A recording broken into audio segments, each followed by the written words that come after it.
चित्तौड़गढ़ का किला भारत के राजस्थान राज्य में स्थित है। यह किला मेवाड़ की प्राचीन राजधानी भी रह चुका है। चित्तौड़गढ़ का किला भारत के सबसे बड़े और ऐतिहासिक किलों में से एक है और उससे भी कहीं ज़्यादा रोमांचक है इस किले का इतिहास। यह किला राजपूतों के त्याग, शौर्य, बलिदान और महिलाओं के अदम्य साहस की कई कहानियों को प्रदर्शित करता है। चित्तौड़गढ़ का किला राजस्थान के 5 पहाड़ी किलों में से एक है और राजस्थान का सबसे बड़ा किला भी है। चित्तौड़गढ़ के बारे में कहा जाता है कि गढ़ तो चित्तौड़गढ़, बाकी सब गढ़ैया। चित्तौड़गढ़ का किला 180 मीटर की ऊंची पहाड़ी पर बना यह किला 700 एकड़ में फैला हुआ है। यह विशाल किला अपनी भव्यता, आकर्षण और सौंदर्य की वजह से साल 2013 में यूनेस्को द्वारा विश्व धरोहर स्थल के रूप में घोषित किया गया और यहाँ हजारों की संख्या में पर्यटक चित्तौड़गढ़ के किले को देखने के लिए आते हैं। चित्तौड़गढ़ किले का इतिहास। चित्तौड़गढ़ का इतिहास इस किले की तरह ही हजारों साल पुराना माना जाता है। चित्तौड़गढ़ 1568 तक मेवाड़ की राजधानी था और उसके बाद उदयपुर को मेवाड़ की राजधानी बना दिया गया। इस किले की इसकी स्थापना सिसोदिया वंश के शासक बप्पा रावल ने की थी। राजस्थान के मेवाड़ में गुहिल राजवंश के संस्थापक बप्पा रावल ने अपनी अदम्य शक्ति और साहस से मौर्य साम्राज्य के मौर्य वंश के अंतिम शासक मानमौरी को युद्ध में हराकर करीब 8वीं शताब्दी में चित्तौड़गढ़ पर अपना अधिकार कर लिया और करीब 724 ईस्वी में भारत के इस विशाल और महत्वपूर्ण दुर्ग चित्तौड़गढ़ किले की 724 ईस्वी में स्थापना की। लेकिन 10वीं शताब्दी के अंत में मालवा के राजा मुंज ने इस दुर्ग पर अपना कब्जा जमा लिया और फिर यह किला गुजरात के महाशक्तिशाली चालुक्य शासक सिद्धराज जयसिंह के अधीन रहा। 12वीं सदी में चित्तौड़गढ़ का किला एक बार फिर गुहिल वंश के अधीन रहा। 1303 ईस्वी में अलाउद्दीन खिलजी ने किले पर हस्तगत कर लिया। 1326 में राणा हम्मीर ने गुहिल सिसोदिया वंश को प्रतिस्थापित किया और उसके बाद 1568 में मुगल शासक अकबर ने इस पर आक्रमण किया। उसके बाद 1615 तक यह किला मुगलों के अधीन रहा। 1615 ईस्वी की मेवाड़ मुगल संधि के कारण यह किला पुनः गुहिल वंश को प्राप्त हुआ और तब से 1947 तक इस किले पर मेवाड़ के गुहिल वंश का ही अधिकार रहा। चित्तौड़गढ़ का किला मौर्य, सोलंकी, खिलजी, मुगल, प्रतिहार, चौहान, परमार वंश के शासकों के अधीन रह चुका है। चित्तौड़गढ़ किले के निर्माण की कहानी। चित्तौड़गढ़ किले का निर्माण किसने और कब करवाया था, इसकी कोई पुख्ता जानकारी नहीं है, लेकिन महाभारत काल में भी इस किले का होना बताया जाता है। इतिहासकारों की माने तो चित्तौड़गढ़ का निर्माण 7वीं शताब्दी में मौर्य वंश के शासक चित्रागंद मौर्य ने करवाया था। इस किले को चित्रकूट नामक पहाड़ी पर बनाया गया था, जिसके बाद मौर्य शासक राजा चित्रांग ने इस किले का नाम चित्रकोट रखा था। चित्तौड़गढ़ किले के निर्माण को लेकर एक किंवदंती के मुताबिक इस प्राचीन और भव्य किले को महाभारत काल में भीम ने बनवाया था। वही भीम के नाम पर भीमताल, भीमगोड़ी समेत कई स्थान आज भी इस किले के अंदर मौजूद हैं। चित्तौड़गढ़ पर हुए 3 आक्रमण। राजस्थान के गौरव माने जाने वाले चित्तौड़गढ़ के इस किले पर 15वीं से 16वीं शताब्दी के बीच 3 बार आक्रमण हुए, लेकिन राजपूत शासकों ने अपने अदम्य साहस का परिचय देते हुए इस किले की सुरक्षा की। पहला आक्रमण 1303 ईस्वी में अलाउद्दीन खिलजी ने चित्तौड़गढ़ पर हमला किया था, क्योंकि रानी पद्मावती की खूबसूरती को देखकर अलाउद्दीन खिलजी उन पर मोहित हो गया और वह रानी पद्मावती को अपने साथ ले जाना चाहता था, लेकिन रानी पद्मावती ने साथ जाने से मना कर दिया, जिसके कारण अलाउद्दीन खिलजी ने इस किले पर आक्रमण कर दिया। राजा रतन सिंह और उनकी सेना ने अलाउद्दीन खिलजी के खिलाफ वीरता और साहस के साथ युद्ध लड़ा, लेकिन उन्हें इस युद्ध में पराजित होना पड़ा। इसके बाद पद्मिनी ने राजपूतों के स्वाभिमान और अपनी मर्यादा के खातिर इस किले के विजय स्तंभ के पास करीब 16,000 रानियों के साथ जौहर कर लिया। दूसरा आक्रमण 1535 ईस्वी में गुजरात के शासक बहादुर शाह ने हमला किया और विक्रमजीत सिंह को हराकर इस किले पर अपना आधिपत्य जमा लिया। उस समय रक्षा के लिए रानी कर्णावती ने दिल्ली के शासक हुमायूं को राखी भेजकर मदद मांगी एवं उन्होंने दुश्मन सेना की अधीनता स्वीकार न करते हुए रानी कर्णावती ने अपने अदम्य साहस का परिचय देते हुए 13,000 रानियों के साथ जौहर कर लिया। इसके बाद उनके बेटे उदय सिंह को चित्तौड़गढ़ का शासक बनाया गया। तीसरा आक्रमण। मुगल शासक अकबर ने 1567 ईस्वी में चित्तौड़गढ़ पर हमला करके अपना अधिकार स्थापित कर लिया, लेकिन राजा उदय सिंह ने इसके खिलाफ संघर्ष नहीं किया और इसके बाद वहां से चले गए। फिर उन्होंने उदयपुर शहर की स्थापना की। वहीं इसके बाद 1616 ईस्वी में मुगल सम्राट जहांगीर ने चित्तौड़गढ़ के किले को एक संधि के तहत मेवाड़ के महाराजा अमर सिंह को वापस कर दिया।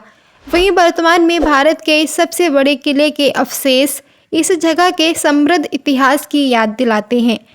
चित्तौड़गढ़ किले की वास्तुकला। चित्तौड़गढ़ किले तक पहुंचने के लिए 7 प्रवेश द्वार हैं, जिसमें पेडल पोल, गणेश पोल, लक्ष्मण पोल, भैरव पोल, जोरला पोल, हनुमान पोल और राम पोल आदि द्वार शामिल हैं। वहीं इस किले का मुख्य द्वार सूर्य पोल है। चित्तौड़गढ़ किले के अंदर 19 मुख्य मंदिर, 4 बेहद आकर्षक महल परिसर, 4 ऐतिहासिक स्मारक एवं करीब 20 कार्यात्मक जल निकाय शामिल हैं। 700 एकड़ क्षेत्रफल में फैले हुए इस दुर्ग के अंदर सम्मिदेश्वर मंदिर, मीराबाई मंदिर, नीलकंठ महादेव मंदिर, श्रृंगार चोरी मंदिर, जैन मंदिर, गणेश मंदिर, कुंभ श्याम मंदिर, कलिका मंदिर, कीर्ति स्तंभ और विजय स्तंभ शामिल हैं।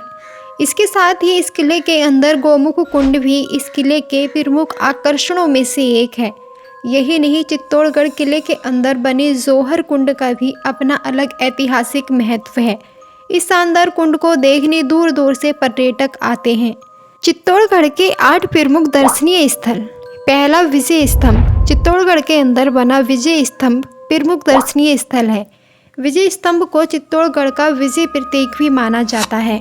इस स्तंभ का निर्माण राणा कुंभ ने 1448 से 1458 के बीच मालवा के सुल्तान महमूद शाह प्रथम खिलजी पर मिली जीत के रूप में किया था, जिसके कारण इस स्तंभ को विजय स्तंभ नाम दे दिया गया। 37.2 मीटर यानी 122 फीट ऊंचे इस स्तंभ को बनाने में 10 साल का लंबे समय लगा। यह टावर 47 वर्ग फीट आधार पर बना हुआ है। विजय स्तंभ कुल 8 मंजिला इमारत है, जिसमें कुल 157 सीढ़ियां हैं।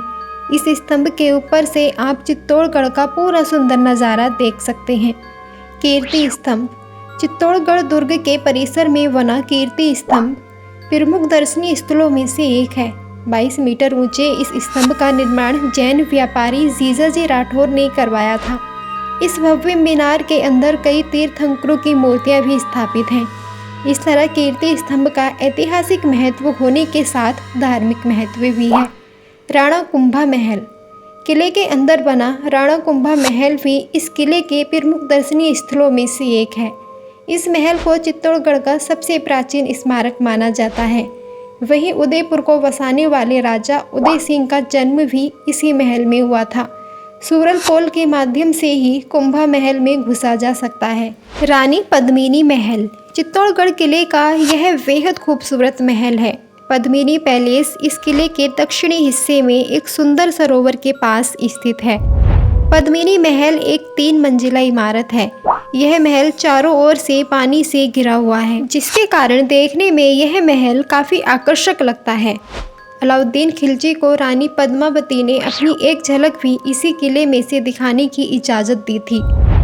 फतेह प्रकाश महल। महाराणा फतेह सिंह का यह बहुमंजिला महल है, जिसकी छत पर चारों तरफ सुंदर बुर्ज बने हुए हैं। आज यह महल एक संग्रहालय के रूप में परिवर्तित कर पर्यटकों के लिए खोल दिया गया है। कालिका माता मंदिर। कालिका माता मंदिर सुंदर ऊंची कुर्सी वाला विशाल महल है।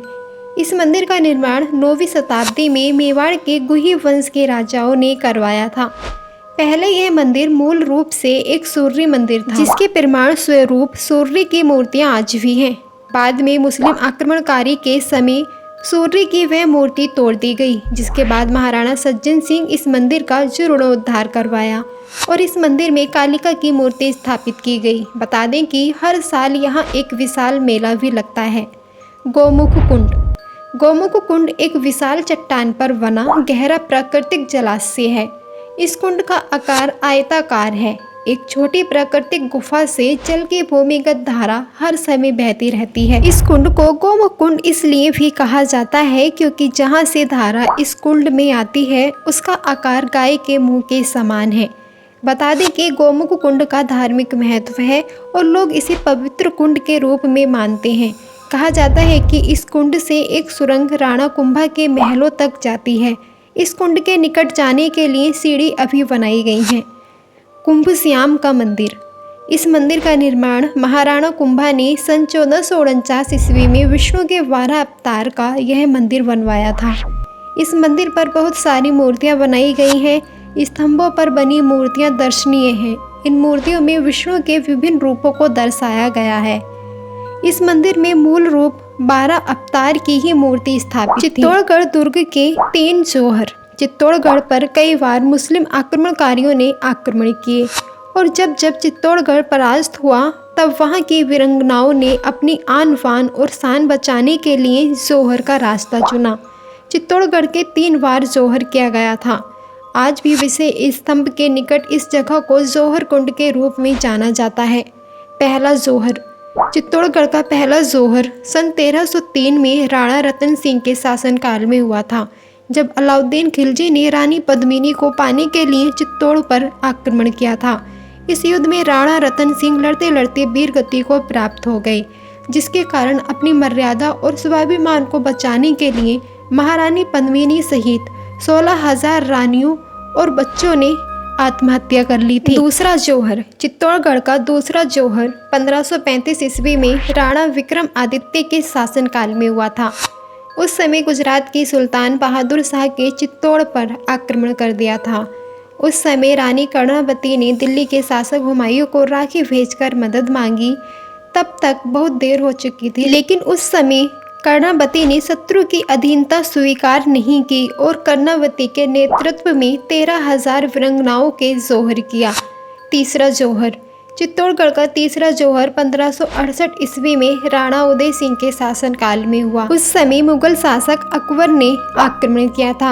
आक्रमण के समय राज परिवार की अनुपस्थिति में जैमल और पत्ता के नेतृत्व में चित्तौड़ की सेना ने मुगल सेना के साथ युद्ध किया था, जिसके बाद उन्हें पराजय का सामना करना पड़ा और उस समय फुलकवर के नेतृत्व में हजारों वीरांगनाओं ने, हजारों ग्रामीणों ने जौहर किया।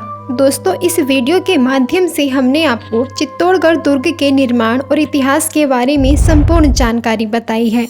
उम्मीद करती हूँ आपको हमारी यह वीडियो पसंद आई होगी। अगर पसंद आई है तो अपने दोस्तों के साथ इस वीडियो को ज़रूर शेयर करें और वीडियो को एक लाइक कर चैनल को सब्सक्राइब कर बेल आइकन बटन दबा दें ताकि आने वाली वीडियो सबसे पहले आप तक पहुंच जाए। धन्यवाद। नमस्कार।